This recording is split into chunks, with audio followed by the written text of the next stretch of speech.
رو دوستانی عزیز، فرصتی آن رسیده است که تحت نوای دلنشین، تحت ترانه‌های جذاب تشویش روزگار را فراموش سازیم و کمی به خاطره‌های گذشته خود برویم و حالا باشد با یک ترانه مشهور، ترانه‌ای که من فکر می‌کنم تمام تاجیکستان می‌داند و تمام تاجیکستان این ترانه را زمزمه کرده است. این هم باشد ترانه قلبندی اکا شریف جوراєв. پیشنهاد شما می‌شود که کمی با همین ترانه سیر خاطره خواهیم کرد.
هم خیلی ترانه جذاب، شنیدنی و ماندگار است و دوستان عزیز امروز در میزبانی هنرمندان معروف استاد صنعت اسماعیل نظری و صاحب نظری و همچنین گروه ایشان قرار داریم که با ترانه های جذاب خود یادی گذشته خواهیم کرد و اطراف چگونه تولید شدن همین سرودها صحبت خواهیم کرد. ببینید که چقدر ترانه جذاب بود همین ترانه قلعه‌بندی.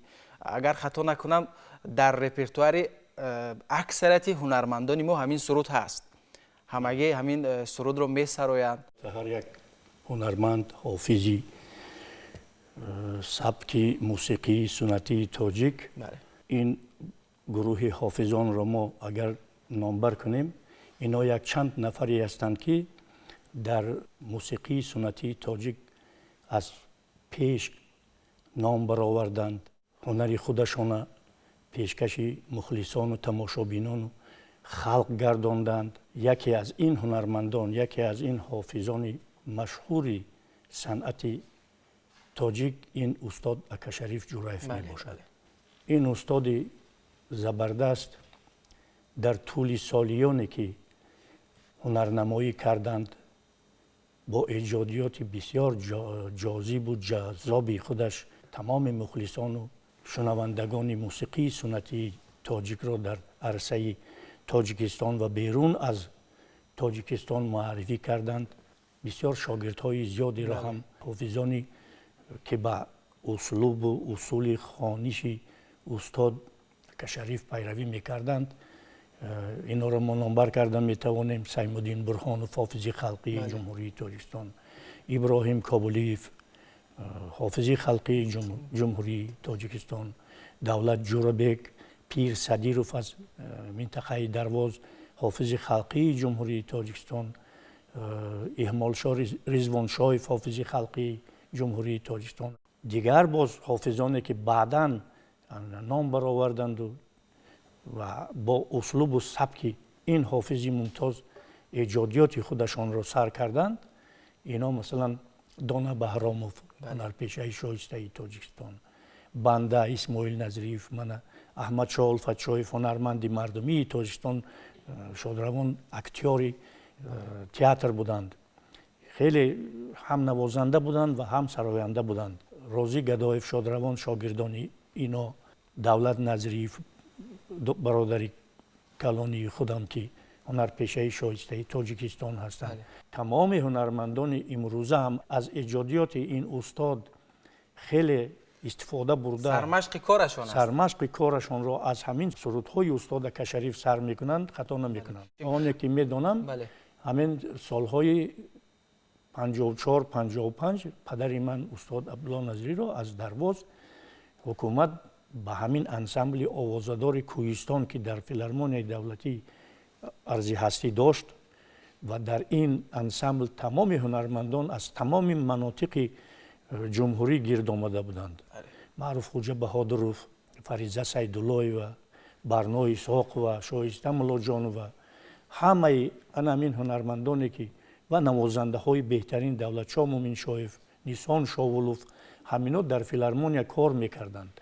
همینا در دسته هنری اکاشریف کار و فعالیت خود را سر کردند.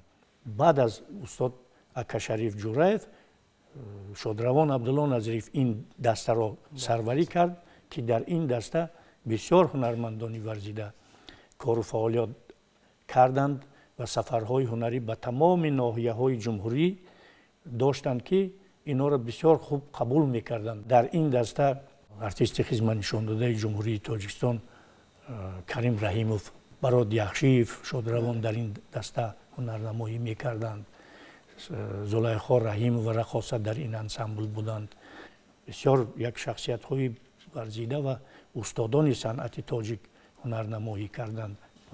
نقره رحمت و الفدما محمد انبر و اوستا و مستا شادروان هر دوشان در همین دسته بودند و به کجایی که نمی رفتند اونها رو نهایت خوش قبول میکردند و برنامه های رنگین جاذبی داشتند.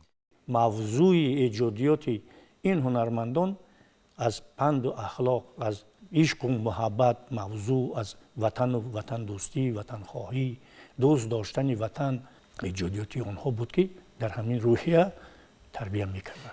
استاد اکاشریف جورایف جای تحصیل نکرده بودند، جای مکتب موسیقی را نگذاشته بودند، ولی اینقدر هنری والا داشتند، اینقدر صنعتی والا داشتند که یک مکتب خاصه را در همین ساوند پیدا کردن، یک مکتب خاصی که تا امروز همین مکتب ادامه دارد، تا امروز جوانان همین مکتب رو پیروی میکنند. تا اونجایی که خودم هم میدونم و شنیدم از استادانی پیشتر و از پدرم، استاد معلومات موسیقی یا اینکه میانه نداشتند. این هنرمندان از علمی پیشتر فرض کردیم از خطی عربی اساس بهره‌ور بودند و آنها میخواندند، متن‌های زیادی رو انتخاب میکردند و همین باعث است که در ایجادیات استاد اکاشریف جوریف بسیار سرود و آهنگ‌ها در اصول مقام، در اصول خنبی، در اصول ایجادیات فولکلوری همون منطقه و دیگر منطقه ها رو سینتز کرده اثرهای خیلی خوبی جالب آفرید. قلعه خم هم از همینجا نام گرفته است. یعنی در همین قلعه 4 خمدان، قلعه خم میگن، خمدان یعنی مثل کوزه های کلان که در داخل اون خم پر میکردند، درخت چیناندگی در اونجا و همون خمدان با آب اون درخت ها رو پرورش کردند و برای همین هم همین نام قلعه خم از همینجا پیدا شده است و همین سرود قلعه بندی هم شاید تاریخی ایجاد کردن این سرود هم از همین جا سرچشمه گرفته ایجاد شده باشد. باز کدام ترانه رو پیشنهاد خواهیم کرد که امروز خاطرهای همون دوره مردم رو بیدار کنیم؟ چون که میدونم همین ترانه قلعه بندی شاید تاریخ 80-90 ساله داشته باشه. قریب که همین خیلی مسئله این خیلی و این کلاسیکی هم شده است. بله. سراینده های پیشینه و امروزه همین سرایده اند. هم ژانر استرادی، هم ژانر خلقی، حافظ خلقی جمهوری تاجیکستان نگین راوپو این سرود خیلی زیبا اجرا کردند که به تمام خلق معقول است. باید بگویم که استاد عبدالله نظریف یکی از پیروان و شاگردان اصیلی استاد اکاشریف جوریف بودند.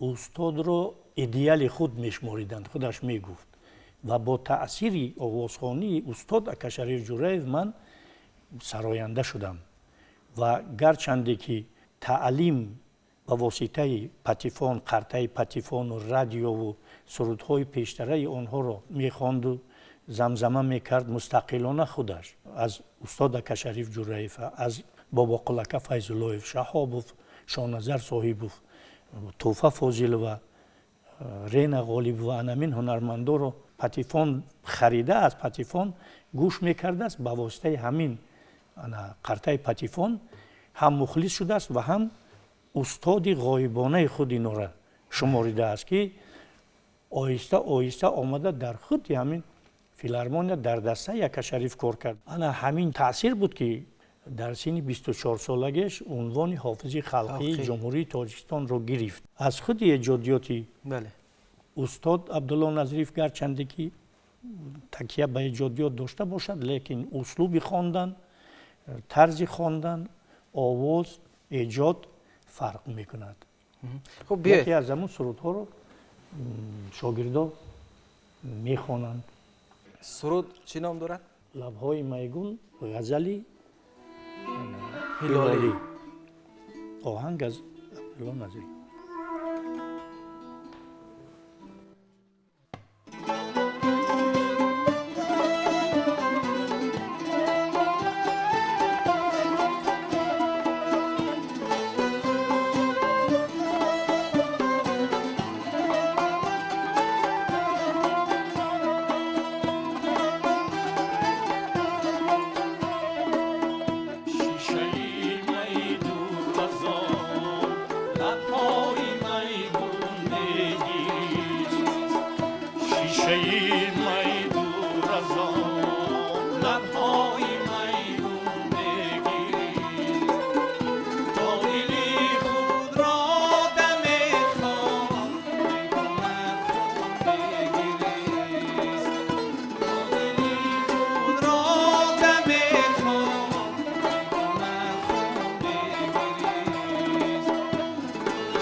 تشکر زیاد.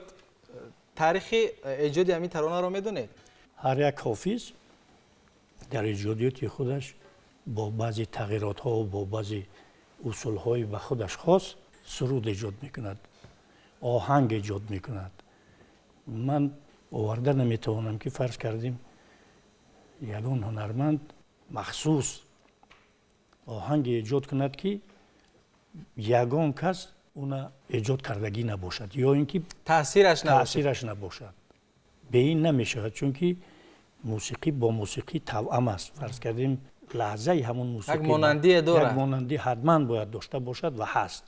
این است، از پیش هم بود، امروز هم است و مین بعد هم میشود. ولی یک خصلت هنرمندان اصیلی پیشتره یک چیز بود که اون وقت خیلی تکنیک و من این تجهیزاتی که امروز هست نبود. تجهیزاتی که امروز حافظی که وای آوازی خوردی مایده دارد چنان میکنن که وای حافظی مشهور شده میرود. ولی اگر تنها و اگر خواند اون کیفیتی که در ثبت نو است اون خیلی داده نمیتوند. حافظای پیش اوجهای کلان هم میگرفتند. ساعتها در معرکه ها زنده میسراییدند. بله زنده. البته ما بعد نکنیم این تکنیک قطعی عادت کردیم. من یک چیز نقل کنم، وقتی که پیش از وفاتش رحمتی پدرم در یک معرکه بعد همین دولت دادرم یمخ آورد، بعد گفت اوتا همین یمخ قطعی میخونیم. بعد خیلی گفت مایلش تو شاهبیت خیلی زیبا داشت، همون وقت در هر معرکه همون شاهبیت ها را میخوند. بعد میگفت دو سرود میخونم همون قطعی بس. بعد همون یمخ قطعی که سر کرد که یمخ چی است، بعد باید از قفا یمخ رویده. او زر تولک، نه این تولک است. این حاضر ما خیلی خواهیم همون خیلی خواندن میگیریم، اصول رفتن میگیرد. یک سر کرد که او الهامش که می آمد دیگر همون جاذبه خودش قطعی میخوند. بعد یک دید که یک سر رفته است، او چی یک سر دیگر رفته است، بعد میگه بگو ای قفای من برود. بگو ای قفای من برود. این دولت میگه آخه ای قفایی برا. نه من قفایی نمیرم، او ای قفای من برود. این خیلی بود. بگی گمش که گفته نمیشد. تکنولوژی امروز وابسته کرده است هنرمند وابسته کرده است که دیگر نمیتونی خوندن. رحمتی آدینه هاشم وقتی که در معرکه میرفتیم میشش 4 زنو میکرد، میخوند 1 ساعت 2 ساعت 3 ساعت. رحمتی پدرم همه میخیل در معرکه همه خیل خصلت داشت که رباب خطیب میدان در برآمده خوانده او طرف ای طرف میخوندن، مردم میشنید. حافظ نوازنده ها کار میکردند انسامبلو، بعد میرفتن تلویزیون برای ثبت. تیار شده میرفتن. نو تیار دایره‌چی یک سن خودت یک طرف او یک طرف همون خیلی نشون میدادن. بعد کی میدیدن خودشونه، بعد دیگه دفعه دیگر تیاری دیده بعد میرفتن. حاضر مصرع به مصرع، کلمه به کلمه، حرف به حرف استودیوها پیدا شده ثبت میکنن. وقتی که میگه زنده بخون نمیتونی. حافظای پیش در سن 50 60 70 بودن، در یک خواندگیش یا که هر هفته 2 غزل 3 غزل از یاد میکردن. انا همین اقدامی که از شما گرفتید آواز زنده خطی خواندن انا اصول پیشتره آوازخوانی سراینده های پیشتره را اکنون پیدا شد. انا کسی جان دارد، کسی حافظ است، کسی سراینده است، کسی آواز دارد، این میدان برآمد کن. با این جوانا هم همین خیلی میخواهم که اینا هم مثل همون استادا هم ایجاد و انتخاب متن و سخنهای پادرهوای کوچگی را استفاده نبرند، شعرهای انتخاب کنند بخوانند که شنونده لذت برد. حالا باز چی پیشنهاد خواهید کرد؟ از همون ایجادیات استاد کشریف انا همون یکی از همون سرودهای مشهوری که فرض کردیم با جوانان اون وقت هم معقول بود و حاضر همین سرودها با جوانان امروزه هم معقول هستند. نسل‌ها با همین ترانه ها بزرگ میشن. البته بزرگ میشن و اینا دوست میدارن، هم میخونن. چی ترانه است؟ انا اكون ترانه بیقرارم امشب بوده.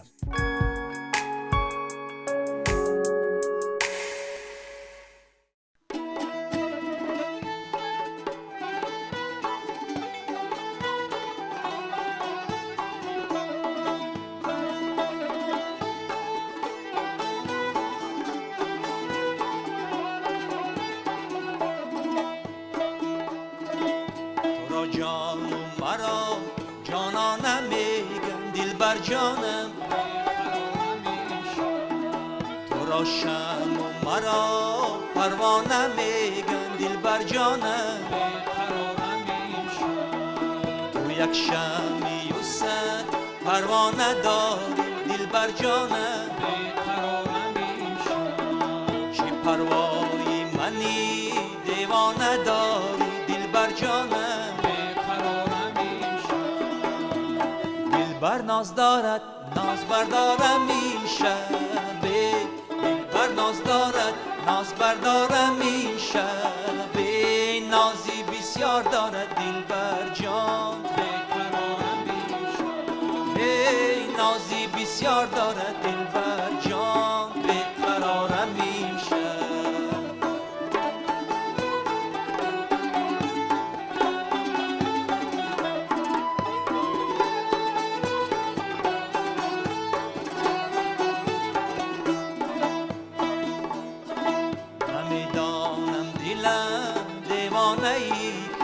بر جانم بیقرارم این شب گلی گم کرده‌ام در خانه ای کس دل بر جانم بیقرارم این شب گلی گم کرده‌ام سرداری گل ها دل بر جانم بیقرارم این شب چراغی روشنم در خانه ای کس دل بر جانم بیقرارم این شب بر ناز دارد ناز بردارم این شبه دل بر ناز دارد ناز بردارم این شبه نازی بسیار دارد دل بر جان بقرارم این شبه نازی بسیار دارد دل بر جان بقرارم این شبه نازی بسیار دارد دل بر جان بقرارم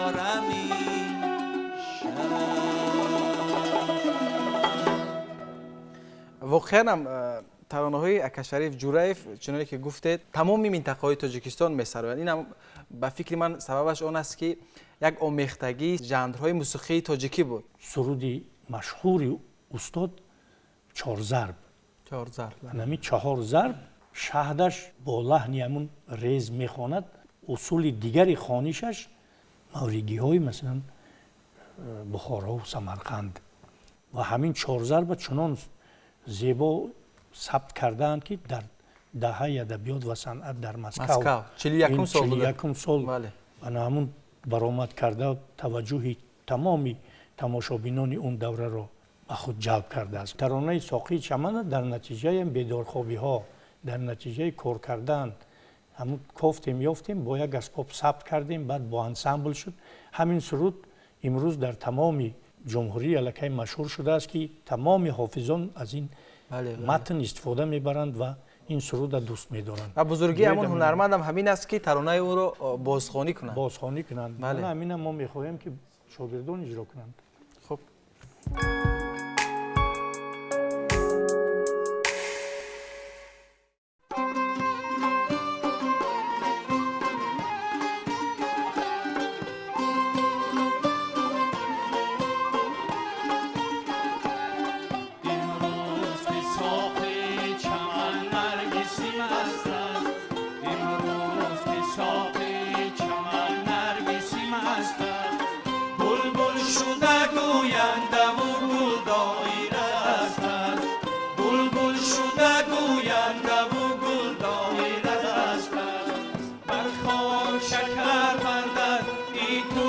شبها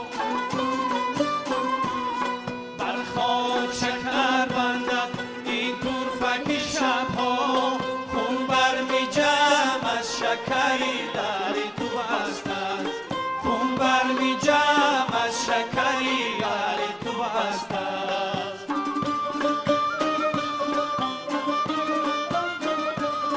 پیوسته کمانیل به ابروی تو دارد پیوسته کمانیل به ابروی تو دارد آن که دوتا گشته بود در خانه نشسته آن که دوتا گشته بود در خانه نشسته امروز که ساقی چمن نرگسی مستد امروز که ساقی چمن نرگسی مستد بلبل شده گوینده و گل دایره دست است بلبل شده گوینده و گل دایره دست است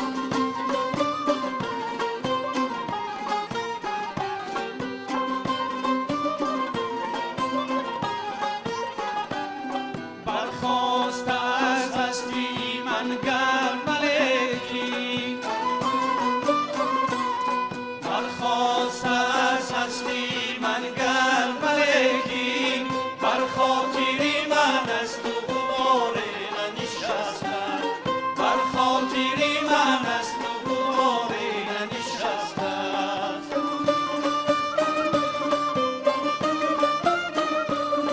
بار است از هر غیب دل مشفقی اما بار است از هر غیب دل مشفقی اما از قید کمند سر زلفی تو نستد از قید کمند سر زلفی تو نستد امروز که ساقی چمن نرگسی مستد امروز که ساقی چمن نرگسی مستد بلبل شده گوینده و گل دایره دستد بلبل شده گوینده و گل دایره دستد بلبل شده گوینده و گل دایره دستد بعضا یک سرود سبب می شود که هنرمند مشهور شود و فکر می کنم یکی از ترانه های خیلی مشهور عبدالله نظری همین ترانه ساقی چمن بود. بله، در ایجادیات استاد عبدالله نظری بسیار سرودها هستند از سالهای فرض کردیم 50 51 52 تا همین دوره قید حیاتشان از ایجادیات استاد حافظان خیلی گوناگون استفاده بردند و با این سرودها معروف شدن نام برآوردن صاحب عنوان هم گشتند. همین ثبت ساقی چمن را ما در خانه رادیو باری اول من احمد شاه الفتشایف رازی گردایف یکی از شاگردان خودی استاد و خودی پدرم این سرود بر متن عبدالرحمن مشفقی ثبت کردیم. آهسته آهسته بعد شنیدن این ثبت ما با طریق رادیو و تلویزیون هم برآمد کردیم. این سرود تمام شاگردان هم کنسرواتوری و هم مکتب ها تیز قبول میکنند. بسیار به دل نزدیک است. مشهور شدم این سرود. بعد از مثلا این سرود رو ثبت کردید و در طریق تلویزیون و رادیو پیشنهاد کردید، استقبال مردم چگونه بود؟ چی میگفتن درباره همین سرود؟ البته وقتی که میخونی مردم مخلص یا که شنونده بها میتید. کسی که حافظ خوب است و از طرف شنونده و مخلصش بهای خوب میگیرد. کدام حافظی که خسکی است یا که وی مثلا خواننده نیست و داننده نیست و وی پیشکش کردن نمیتواند، اون مردم تیز قبول نمیکنن. یک سرود دو سرود قطعی وی از بین میرود و دیگر من بعد انکشاف نمییابد. بله، و واقعا هم همین روز ترانه هایی که حالا پیشنهاد بیننده کردید همه ترانه هایی بودند که نسل به نسل مثلا این ترانه ها رو میشنوند. این ترانه ها رو مثلا خب در میان مردم چگونه که گفته مود است و از میان نمی رود. باز چی ترانه هست که امروز خاطره ها رو بیدار میکند؟ یک سرود دیگر است از اکا شریف. یک وقت ها همین سرود ها در بین خلق خیلی معمول و مشهور میشونده، گم نمیشوند. اینا در خاطره ها دیر باز میمونند. سرودی از دره کمراب. از دره کمراب، بله. همین سرودش مشهور شد و همین با همین این سرود تمامی هنرمندان در همه معرکه های توی تماشای میخوانند. ببینید همین ترانه ممکن تاریخ 80-90 سال داشته باشد، اما همین گونه ترانه زیباست، همین گونه ترانه ماندگار است که تا امروز مثلا نسل ما، نسل جوان همین ترانه ها را قبول میکنه، میشنویم، برای ما پسند است. قبول میکند. من همین چیز الکی امروز جوانان به طرز خودشون این ایجاد میکنند، میخوانند، میسرایند، سینتز میکنند، با اسباب های برقی و داخل کرده میخوانند که مقبول میشوند.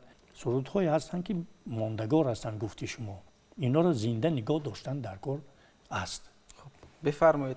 دره کمراب. اگر باز از همین حافظ جوان طلب کنیم که خوانند.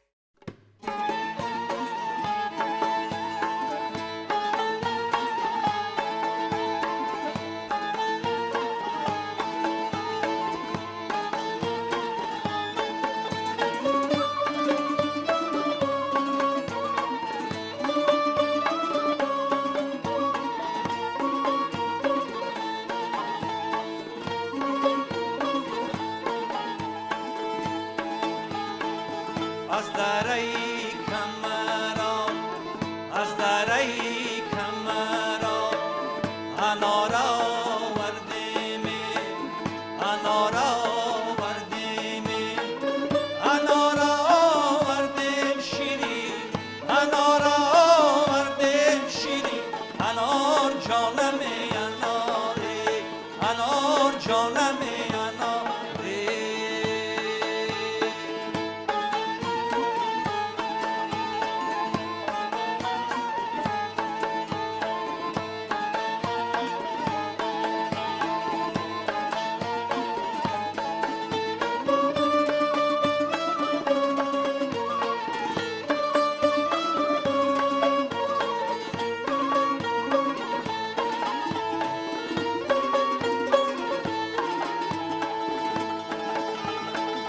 جانانه لب شکر، جانانه لب شکر، مرا دید و خنده کرد، مرا دید و خنده کرد، با کمانی ابرویش مرا به خود بنده کرده.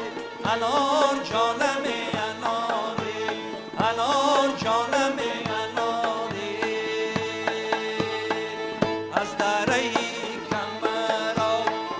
از دره کمراب انار آوردیم، انار آوردیم، انار آوردیم شیرین، انار آوردیم شیرین، انار جانم اناره، انار جانم اناره.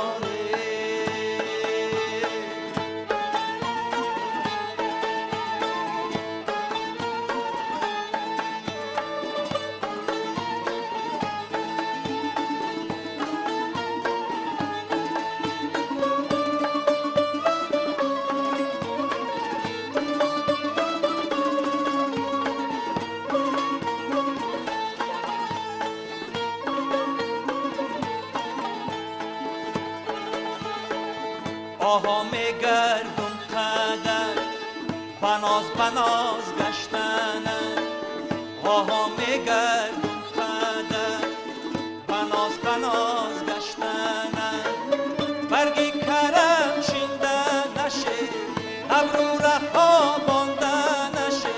انار جانم اناری، انار جانم اناری.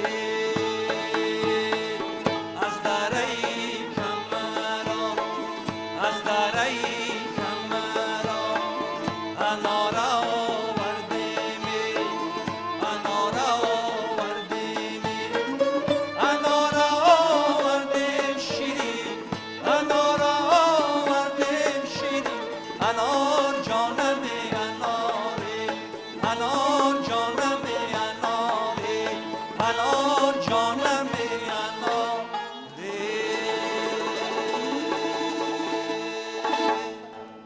دوستانی خوب و مهربان، آرزوی آن را داریم که همین ترانه ها همیشه در لحظه های خوب حیات شما صدا دهند و همیشه خاطره های نیک شما را به یاد بیارند. حالا باشد به اتمام برنامه رسیدیم. تا دیدار دیگر خوش و سربلند باشید.